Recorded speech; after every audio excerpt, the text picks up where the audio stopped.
Welcome to Swin News. I'm Ainsley Oates. And I'm Matthew Donald. Today, how Melbourne's new metro tunnel is affecting commuters, a man's incredible journey after facing a life-threatening food allergy, and how a school in Melbourne's outer suburbs has taken on a year-long program to encourage filmmaking in younger generations. But first, with the construction of the metro tunnel commencing this year, Melbourne's train system is set for network-wide changes. The state government says it will benefit Melbourne passengers, but South Yarra commuters say they'll be missing out. Branford Brewer investigates. Melbourne's train network is on track for a massive overhaul, with construction on the new metro tunnel commencing earlier this year. While on the surface this project may seem to be connecting more of Melbourne, passengers at South Yarra station appear to have been overlooked. Despite the tunnel opening approximately 50 metres from the current South Yarra train station, commuters will not be connected to the new metro link. What it's going to leave is a whole bunch of commuters with longer commute times because they won't be able to transfer at South Yarra station, and it's going to leave residents worse off because they'll have less services. Sam Hibbins, the state member for Paran, believes that interchange is crucial for the commuters using South Yarra station. Well, it'll benefit commuters because you'll have a new metro station and an interchange in an area that's growing in population, that's growing in jobs, and is a destination for Melburnians. So all Melburnians will be better off by having an interchange at South Yarra station. The new metro train tunnel, due to be completed in 2025, will bypass several major southeast stations. While this may ease some passenger congestion at some stations, down the line at South Yarra, commuters will face additional travel times. Well, it doesn't really make much sense, does it? That doesn't link to this as close as it is. Yeah, I don't think it's been well thought through. It'd be good to have the tunnel around here. I mean, this is sort of essentially the extension of the metro, but hey, they must have a plan, I assume. Yeah, no, that's crazy because it's like one of the biggest stations, so, and if it's just up the road, I can't see how it would be a big deal just to connect it through here as well. Really annoyed because it's very congested here, and I think they've just bypassed us for political reasons, really. 5 new stations will be constructed across the 9-kilometre tunnel, travelling from South Kensington to South Yarra via the CBD. This will connect the Sunbury line in the west and the Pakenham and Cranbourne lines in the southeast. But I think the problem is not just the level of service, it's also the connectivity.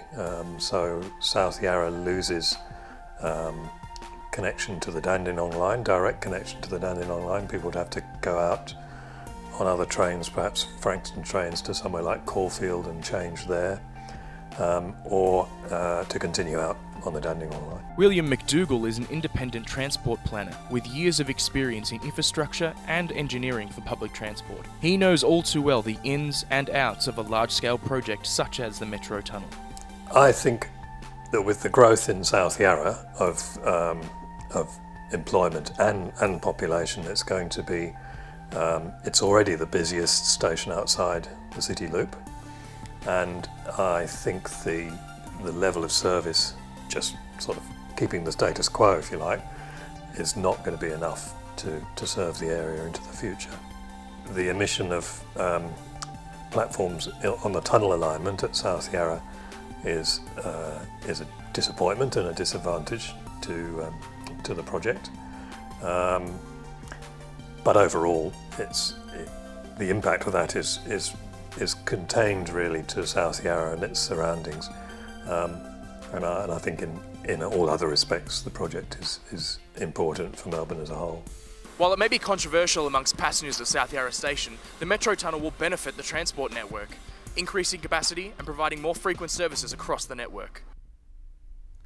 Branford Brewer with that report on the Metro Tunnel. Now, the story of a young man whose life was turned upside down after discovering that he had a life-threatening meat allergy. Jeremy Ng sat down with Keith Tong to find out exactly how his lifestyle had changed after making this discovery. I woke up one day and I had tiny little spots on my body, and that sort of became more and more as the days went by. At the specialist, they decided that we did a bit of a allergy test, and during that test, no results was found.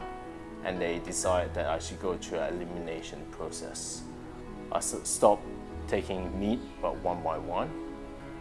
And then after, I think that took about 2 months, and then I remember stopping on all meat, and the hives just sort of go away.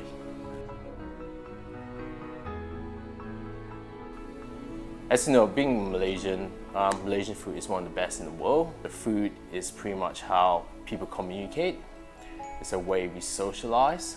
So having that not part of your life becomes a bit lonely. Yeah, it was a pretty tough time, and pretty much emotionally you sort of go a bit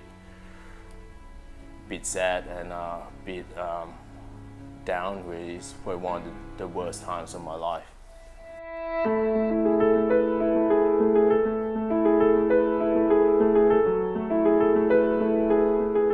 Now, what I've found out is that if you dwell with something negative, if you admire a problem, it's going to be a problem. But if you admire a problem and come up with a solution, then it will always become better. So what I did is take this problem that I have and take it as an opportunity. So I just regroup myself and refocus. It's an opportunity to become healthier. It's an opportunity to lose some weight. It's an opportunity to explore, different flavors in food. Vegetarian actually became pretty good, I guess that's something that can be related, not just in my scenario, but in everything that you do every day. So I think it turns out pretty good. Here I am. Thanks for that, Jeremy. A group of primary school students in Victoria's northwest are taking part in a year-long film program aimed at getting young minds inspired. In its inaugural year, the Seed Cinema program aims to teach primary school-aged children the skills necessary to plan, shoot and edit a short film.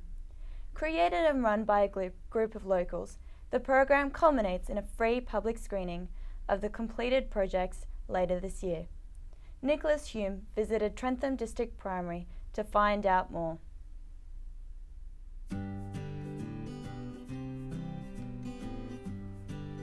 Seed Cinema is a year-long filmmaking program designed for primary school students between the ages of 6 and 12.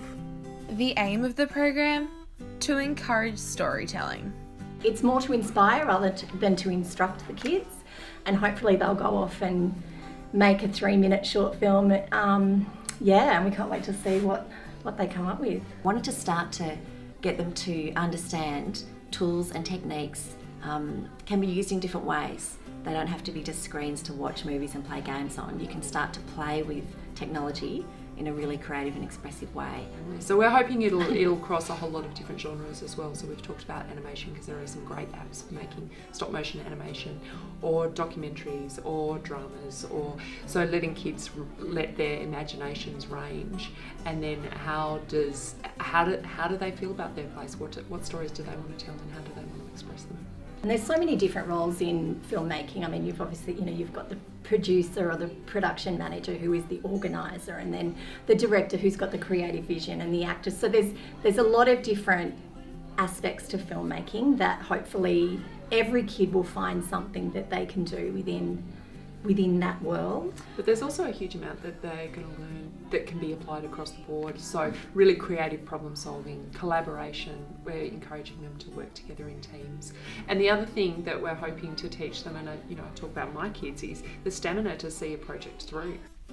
In its inaugural year, the program is being piloted by Trentham District Primary, a school in the state's northwest. Despite being 100 kilometres away from the city, the lush Hepburn district offers young filmmakers the perfect environment to flourish. We're extremely lucky to have a group of extremely talented parents who are wanting to share their skills with the community and get children and families involved in a project to help pass on those skills. But it's about giving them confidence and self-esteem, and the confidence, the self-esteem, and to work through a new project, the problem solving, and all these bigger picture skills and personal skills that you can't learn in a classroom.